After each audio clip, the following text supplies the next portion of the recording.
Say what you want about Cam Newton and his reaction to losing the Super Bowl this year, but you gotta give it to him. The guy's got a lot of heart, a lot of determination, and he didn't have a lot of practice at losing this season.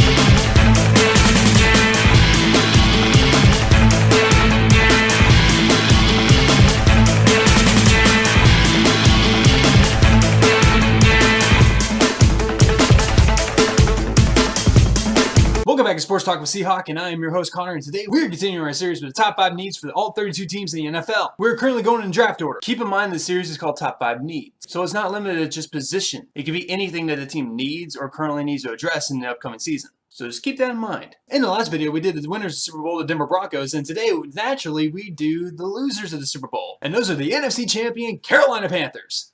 Founded as an expansion team in 1995, the Carolina Panthers began in 2019 to join the NFL. Becoming very explosive out of the gate, the Panthers finished their first 2 seasons with a combined record of 19-13. Making the presence felt really early in the league. Current member of the NFC South, the Panthers have never failed to be a really young team with a high explosive offense and really powerful defense. With young talent such as Cam Newton and Luke Kuechly, it is a beacon center point for young talent. In its short history, the Carolina Panthers have been able to get 3 franchise members into the Hall of Fame, including Reggie White, Bill Poland, and Kevin Green. The team has managed to reach the playoffs 7 times in its history and winning the NFC twice, including this last season, but has not quite been able to win the Super Bowl. The stadium being located in Charlotte, North Carolina is a good center point for both the Carolinas, making the Panthers considered the hometown team for all residents in the Carolinas. I'm not sure about y'all, but the Carolina Panthers really surprised me this year. The fact that they went 15-1 this season and made it all the way to the Super Bowl is a good accomplishment in my book for them. No, they might not have won the Super Bowl, but being there is a high accomplishment in itself. And as stated earlier, Cam Newton's a great player, Luke Kuechly's a good player, Greg Olsen's a good player. A lot of young talent, very explosive skills players. Good defense. Thing is, they have a lot of things they need to do this season if they want to make it back to Super Bowl 51 and possibly win it for the first time in the franchise's history. So without further delay, let's get this countdown started with number 5. Number 5, fullback. Number 5 for me is simply the fullback position because why? They only have one. If you watched my last video, you know I'm a real nitpicker when it comes to backups. For this team, if you look at their depth chart, they have 4 running backs in 1 fullback. If they're going to run the fullback, not a lot of teams do, but if you're going to run the fullback, you need to have more than one. These guys usually, they're short, they're stocky, they're able to run short distances to get those short yard situations. On the depth chart, they got Mike Tolbert. I'm not sure if he's actually still on the team or not, but they still have him listed on the depth chart, so I'm going with that. Even if he's not, there's even more of a reason. If you're going to run the fullback system, you need to get some fullbacks. There's even some running backs who could be a fullback. I mean, it doesn't take a whole lot. Derrick Henry's coming out of Alabama. He could be a good fullback for this offense. Put a little more extra pounds on him, he could be a natural coke machine on legs. If you're going to run the fullback, you need more than one on your roster. Number 4. Number 4, defensive back. For me, number 4 is simply defensive backs.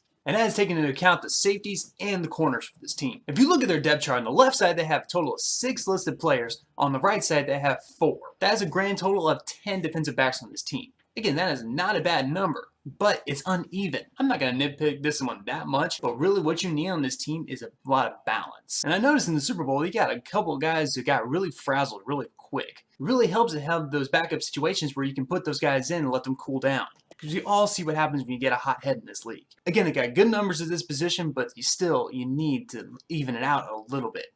Because 10 players for a total of 4 positions, not bad, but it's still not even. Let's go, number 3. Number 3, defensive tackles. How many times am I going to have to stress this? Number 3 for this team is the defensive tackles just because they only have 3 for 2 slots. And by order of elimination, that's not even, meaning there's only 1 backup for 2 players. I mean, on the left side, you got 2 guys going on. I'm putting their names right here because I'm not even going to attempt to say their names. And on the right side, you only got Kawan Short. 36 tackles, 19 assists, 11 sacks, and 3 forced fumbles. Yes, this guy is a huge asset to their team, but what if he goes down? You are missing 55 combined tackles for your team. And again, what if one of these 2 guys go down? Who do you got? You got nobody. Nobody. I'm stressing backups.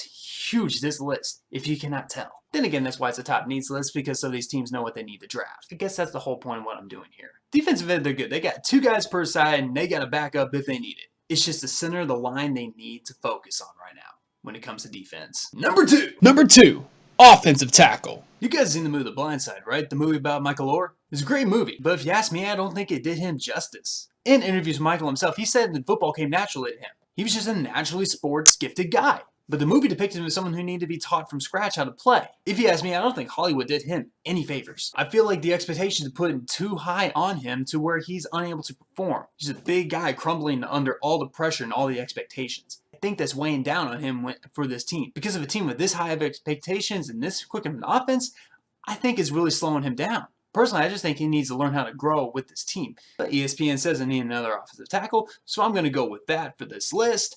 And we're just going to leave it at that. And we're moving on to number 1. Number 1, humility. Yes, you heard it right. The number 1 need for this team is not a player or a position. It is straight up humility. Y'all saw how they conducted themselves after the Super Bowl, especially the way Cam Newton did. I'm not going to harp on him because he is a very passionate player, but still, you are the face of this franchise. You need to conduct yourself better than that. I mean, yes, you just lost, but still, answer the questions. If you're not going to answer the questions, go in, give a statement. Give a statement, walk off the stage. That's all you need to do. Don't sit there with your hood over your head and act defeated. A good player knows how to stand up when they're down, not sit there and wallow in defeat. And don't get me wrong, Cam Newton's a great player, but still, him, along with the rest of the young players on this team, need to learn humility. Because you see their touchdown celebrations, they give the balls to the little kids. If you're going to be good role models for these kids in the long run, you have to show them the proper way to face adversity when it hits you in the face. I mean, this is lessons that we learn in kindergarten, people. It's amazing what money and all that attention does to you. I'm just saying.